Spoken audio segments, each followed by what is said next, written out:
Hello दोस्तों, मेरे channel Hollywood explain in Hindi में आपका स्वागत है और मैं हूँ अमृता।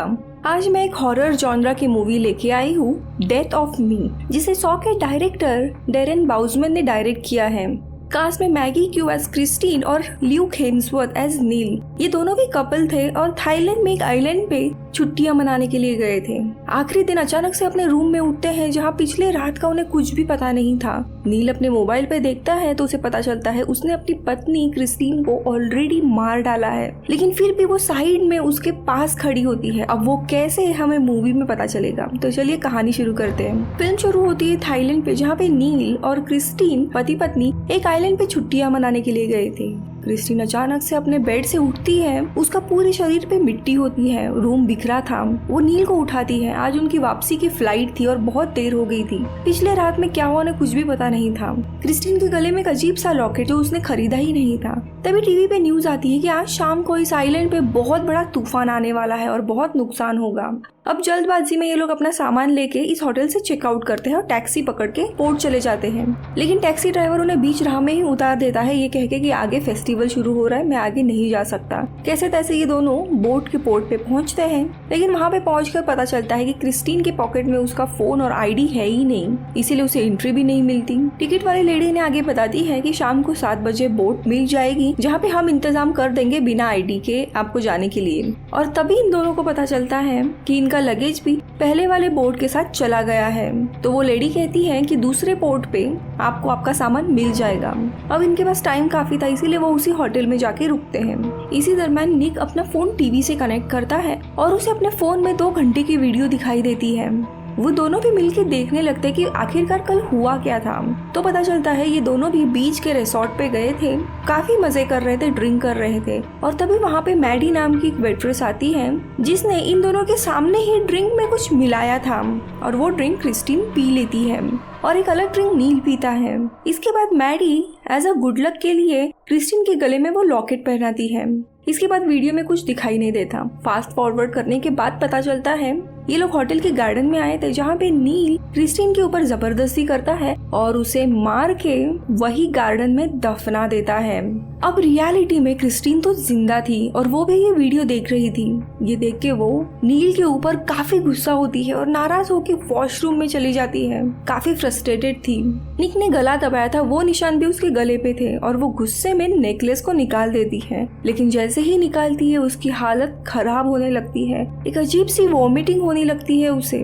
नील आके कैसे तैसे उसे संभालता है और तभी होटल के स्टाफ में से एक फॉरेनर औरत सैमंथा और उसकी बेटी निताया वहाँ पे आती है। वो क्रिस्टीन से उसकी हालचाल पूछती है और बाहर जाके बिठाती है। तो जो छोटी निताया थी वो लॉकेट लेती है एंड वापस क्रिस्टीन को पहनाती है। सैमंथा उन्हें आइलैंड के डॉक्टर का एड्रेस देती है और दोनों भी वहाँ जाते हैं। वो डॉक्टर बहुत ही अजीब था। जैसे तैसे वो साइन लैंग्वेज से प्रॉब्लम बताती है तो डॉक्टर कहता है कि तुम बिल्कुल ठीक हो, जो भी तुम्हारे साथ हो रहा है वो हेलुसिनेशन है, तुम्हें कोई वोमिटिंग नहीं हुई थी। ये सुन के क्रिस्टीन परेशान हो जाती है और नील को वो वीडियो दिखाने के लिए कहती है, ये कह के कि पिछले रात का हमें कुछ भी पता नहीं है और ये हमारे साथ हुआ है। तो डॉक्टर हंसते हुए कहता है, जैसे हॉलीवुड में फेक वीडियो बनाते हैं वैसा ही ये वीडियो है, मैं इस पे भरोसा नहीं करता। अब इस डॉक्टर से परेशान क्रिस्टीन की नजर बाहर खेल रहे 3 बच्चों पे जाती है, जो पहले तो बलून से खेल रहे थे, लेकिन जब तीसरी बार उनकी तरफ वो देखती है तब वो अजीब तरीके से अपने मुंह और आंखों पे काली पट्टी बांधे हुए इसकी तरफ देख रहे थे। डॉक्टर एक छोटी शीशी में उसे ड्रिंक पीने के लिए देते हैं, लेकिन क्रिस्टीन उसे बिना पिए वहाँ से निकल जाती है। इन दोनों को भी बहुत भूख लगी थी, इसलिए एक रेस्टोरेंट पे ये लोग बैठे होते हैं। तब इस फेस्टिवल के कुछ लोग आसपास से गुजर रहे थे, जिन्होंने काफी कलरफुल कपड़े पहने थे, अजीब से मास्क पहने हुए थे। ये देख के नील काफी एक्साइटेड होता है, तो क्रिस्टीन नील को फोटो खींचने जाने के लिए कहती है, तो नील फोटो निकालने के लिए चला जाता है। आगे जाने पर वो एक अजीब चीज नोटिस करता है। कुछ लोग क्रिस्टीन जैसे किसी औरत का बहुत बड़ा सा पुतला अपने हाथ में कैरी करके लेके जा रहे थे। तभी अपने मोबाइल पे ये सारी चीजें वो रिकॉर्डिंग कर रहा था और तभी एक आदमी उसका मोबाइल लेता है और चुरा के भागता है। तो यहाँ पे क्रिस्टीन और उसके नेकलेस को लोग अजीब तरीके से घूर रहे थे, इसीलिए वो नेकलेस निकाल के रख देती है साइड पे और उसकी हालत वापस वैसे ही खराब होने लगती है और वो वॉशरूम में दौड़ लगाती है जहाँ पे उसे काफी गंदी वोमिटिंग होती है, मुंह से कुछ निकलता है और बाहर आने पर वापस उसे लोग गायब कर देते हैं। बेहोशी की हालत में जब वो अपनी आंख खोलती है तब एक अजीब सी लड़की अपने आंख से कुछ लिक्विड निकालते हुए उस लिक्विड को इंजेक्शन में डालती है और वो इंजेक्शन क्रिस्टीन को लगाती है। वो काफी जोरों से चिल्लाने लगती है। ये सारे लोग काफी अजीब थे, लेकिन क्रिस्टीन को समझ नहीं आ रहा था ये उसका हेलुसिनेशन है या सच्चाई है। तो यहाँ पे नील उस आदमी का पीछा करते हुए अपना मोबाइल वापस लेता है और होटल की तरफ आता है तो क्रिस्टीन गायब थी। वो हर जगह उसे ढूंढने लगता है। तो एक जगह पे होटल के ओनर को वो बेहोश हालत में मिलती है। नील जब उसे देखता है तब उसके हाथ में जख्म की गई थी और उसके गले में वही लॉकेट वापस पहनाया गया था। होश में आने के बाद वो ये सारा किस्सा नील को बताती है। नील भी उसे उसके पुतले का फोटो दिखाता है जो पुतला बिल्कुल क्रिस्टीन की तरह दिख रहा था। ये देख दोनों भी शॉक होते हैं और तभी वहाँ से क्रिस्टीन को वही मैडी वेट्रेस दिखाई देती है। ये दोनों भी उसका पीछा करते हैं और ये लोग एक टैटू शॉप में आते हैं जहाँ पे कैंडा नाम की एक औरत थी। काफी अजीब सा प्लेस था और पुरानी चीजें यहाँ पे रखी हुई थी। तो ये दोनों भी उसे उस नेकलेस के बारे में पूछते हैं कि ये एग्जैक्टली क्या है। तो वो औरत कहती है कि ये स्पेशल गेस्ट को गिफ्ट दिया जाता है और तुम काफी लकी हो, ये तुम्हें मिला है। अब नील उसे अपनी बकवास बंद करने के लिए कहता है और कुछ पैसे देके मैडी वेट्रेस का एड्रेस पूछता है। वो एड्रेस तो बताती है लेकिन एक वार्निंग भी देती है कि वो फॉरेनर के लिए जगह नहीं है। फिर भी ये लोग जाते हैं और ढूंढते हुए एक फॉरेस्ट के बीच में जगह जाते हैं जहाँ पे लोग क्रिस्टीन को देखकर बहुत खुश हो जाते हैं। इनफैक्ट यहाँ पे लोगों ने क्रिस्टीन की मूर्तियाँ और डॉल्स भी बनाई हुई थी। वहीं पे उन्हें मैडी दिख जाती है जो बड़ी ही खुश हो जाती है इन दोनों को देख के। ये दोनों भी पिछले रात के सवाल पूछने लगते कि तुमने हमें ड्रग क्यों दिया था। तो मैडी घुमा फिरा के कुछ जवाब देती है और आखिरी में वो सिर्फ नील का पासपोर्ट उसे लौटा देती है। नील गुस्से में मैडी को कहता है कि तुमने रात में जो भी कुछ हमें पिलाया था उसके बाद मैंने अपनी पत्नी को मार डाला था, क्या था वो? तो हंसते हुए वो कहती है कि वो एक तरह का ड्रग था जो तुम्हारे दिमाग के अजीब दरवाजे खोलता है। एक ऐसी फैंटेसी जो तुम इमेजिन भी नहीं कर सकते वो कर बैठते हो तुम, लेकिन उसे लेने के कारण हेलुसिनेशन भी होती है। अब ये सब कुछ सुनने के बाद गुस्से में क्रिस्टीन अपना लॉकेट निकालने लगती है कि ये लो तुम्हारा गिफ्ट। तो मैडी उसे रोकते हुए कहती है कि ये सिर्फ गिने चुने लोगों को ही मिलता है और अगर एक बार मिला तो तुम इसे लौटा नहीं सकती। और तभी कुछ लोग आसपास खड़े होकर जोरों जोरों से चिल्लाने लगते हैं। ये देख के डरते हुए ये दोनों भी वहाँ से निकल जाते हैं। वापस होटल पे आने के बाद सिमेंता अपने एक दोस्त से एक बोट अरेंज करवाती है ताकि ये दोनों भी वापस जा सके और तभी उन दोनों को एक ड्रिंक ऑफर करती है। नील वो जूस ले लेता है और बाहर बोट का इंतजार करने लगता है। तो क्रिस्टीन नील के पास जाके उसका मोबाइल मांगती है ताकि फ्लाइट डिले का बता सके। तभी मोबाइल पे उसे नील की एक रिकॉर्डिंग दिखती है जिसमें वो काफी हंस के कह रहा था कि आज मैं बहुत बुरी तरीके से मरने वाला हूँ। वो काफी डर जाती है, सामने नील को देखती है। तभी नील के साइड में खड़ा एक आदमी था, वो उठता है, नील के कान में कुछ बोलता है और जिससे वो मछली काट रहा था उसी से नील का पेट काट देता है। नील के सारे ऑर्गन नीचे गिर जाते हैं और देखते ही देखते पानी में गिर के वो मर जाता है। ये डरावना नजारा देख के क्रिस्टीन बेहोश हो जाती है। थोड़ी देर के बाद जब उसकी आंख खुलती है तब समांथा साइड में थी। वो हल्ला मचा के पुलिस को बुलवाती है और सारी चीजें बताती है और जिस आदमी ने नील को मारा था वो भी साइड से गुजर रहा था। तो वो उसे इंसान को कहती कि इसे अरेस्ट करो, लेकिन वो इंसान साफ साफ मना कर देता है कि यहाँ पे ना तो कोई सामने समुंदर था और ना ही कोई बोट खड़ी थी।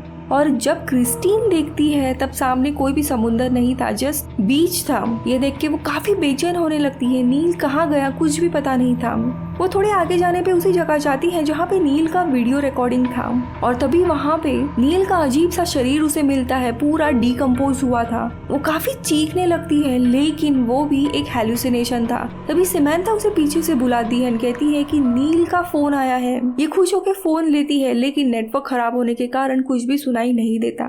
सिमेंथा उसे कहती है कि शायद तुम्हारी तबीयत खराब है। अब नील के तलाश में वो वापस मैडी के यहाँ जाने के लिए निकलती है।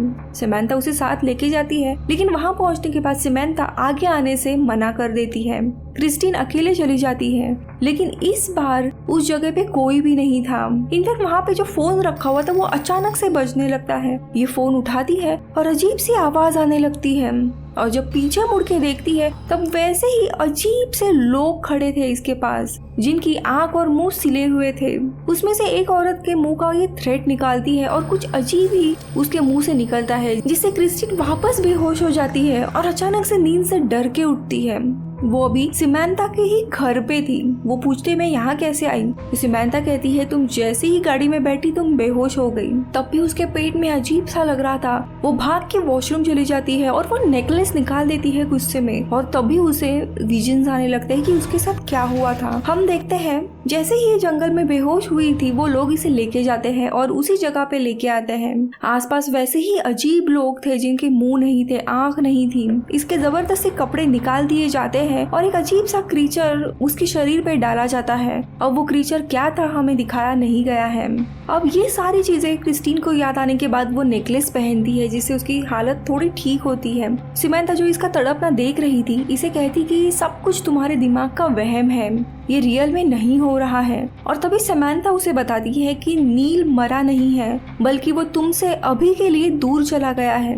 ये सुन के क्रिस्टीन परेशान होती है। वो पूछते क्यों? तो सिमंथा कहती है कि नील ने मुझे वो वीडियो दिखाया था जिसमें उसने तुम्हें मार डाला था। वो डर गया था कि सच में होश में होने के बावजूद वो तुम्हें मार ना डाले, इसीलिए वो अभी के लिए दूर चला गया है। वो जल्दी तुम्हारे पास लौट आएगा। और क्रिस्टीन को वापस उसी अजीब डॉक्टर के पास लेके जाती है, जहाँ पे डॉक्टर उसकी नस चेक करता है। वो कहता है कि तुम प्रेग्नेंट हो, जबकि दोस्तों थोड़े ही घंटे पहले उसे डॉक्टर के पास आई थी, तब वैसा कुछ भी उसने बताया नहीं था। क्रिस्टीन शॉक हो जाती है। डॉक्टर उसका अल्ट्रासाउंड करते हैं और उसी दौरान जब हम उस बच्चे को देखते हैं तब वो बच्चा काफी अजीब और डरावना दिखाई दे रहा था, जिसे देख क्रिस्टीन डर के भाग जाती है। वो सीधा कैंडा जो टैटू शॉप की जो लड़की थी उसके पास जाती है, और यहाँ पे आने के बाद मूवी का फर्स्ट प्लॉट रिवील होता है। वो पूछते कि क्या चल क्या रहा है और मेरा पति कहाँ है? तो कैंडा उसे कहती है कि दरअसल इस आइलैंड की एक प्रथा है और पिछले 200 साल से एक रिचुअल चलता आ रहा है। यहाँ पे प्रेग्नेंट वुमन का बलि दिया जाता है ताकि ये आइलैंड हरिकेन तूफान के कारण बर्बाद ना हो। तुम दोनों जब यहाँ पे आए थे तभी तुम दोनों को चुना गया था, और इसीलिए कल रात तुम दोनों के ड्रिंक में अलग अलग ड्रग्स मिलाए गए थे, जिससे तुम अजीब फील कर रहे हो। तुम्हें कुछ भी याद नहीं है, लेकिन नील भी खुद के होश में नहीं था, इसीलिए उसने ड्रिंक के बाद तुम्हारा गला घोट के तुम्हें मार डाला और दफना दिया। इसमें नील की कोई गलती नहीं है, वो ड्रिंक ही अजीब था और दफनाने के बाद तुम मर गई हो। वो आगे बताती है कि तुम अभी ना ही तो जिंदा हो ना ही मरी हो, तुम एक स्पिरिचुअल प्लेटफॉर्म पर हो, और इसीलिए जो तुम्हारे साथ हो रहा है तुम उन स्पिरिट्स को देख सकती हो जो तुम्हारे साथ अजीब चीजें कर रही है, और बस तुम इसी लॉकेट के कारण जिंदा हो। अगर तुमने इस लॉकेट को निकाल दिया तो तुम तड़प तड़प के मर जाओगी। तुम्हें आज ही प्रेग्नेंट कर दिया था उसी रिचुअल के प्रोसेस के जरिए। जिन भी लोगों ने ये रिचुअल परफॉर्म किया वो अजीब दुनिया के स्पिरिट है जिन्हें यहाँ के लोगों ने बुलाया था, और वही स्पिरिट इस आइलैंड की रक्षा करते हैं। अब ये सब कुछ जानने के बावजूद क्रिस्टीन को इस बातों पे भरोसा नहीं होता।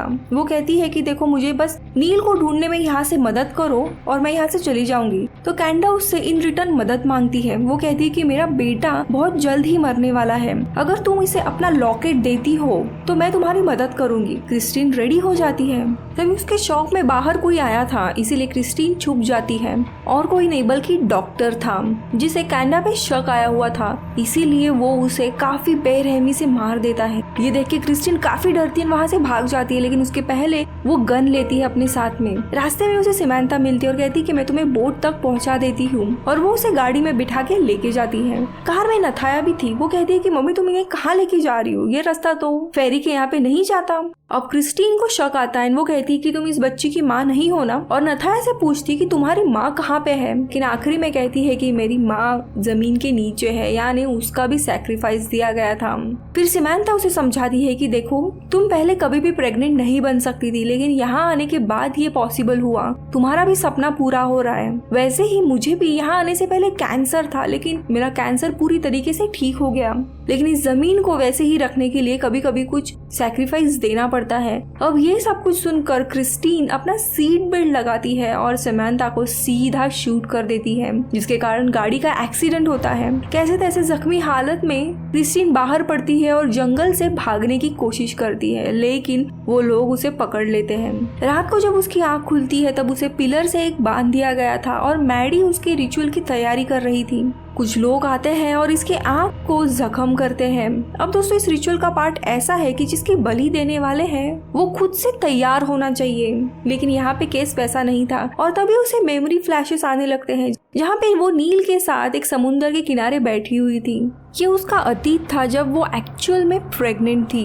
कुछ हादसे के कारण आगे इन्हें बच्चा नहीं होता और आगे सपने में ही नील उसे चिल्ला के होश में आने के लिए कहता है और तभी ये पूरी तरीके से होश में आ जाती है।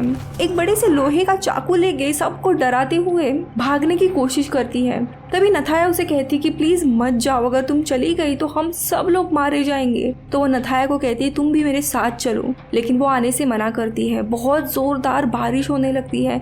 ये कैसे तैसे वहां से भागती है, बोट के यहाँ पे आती है।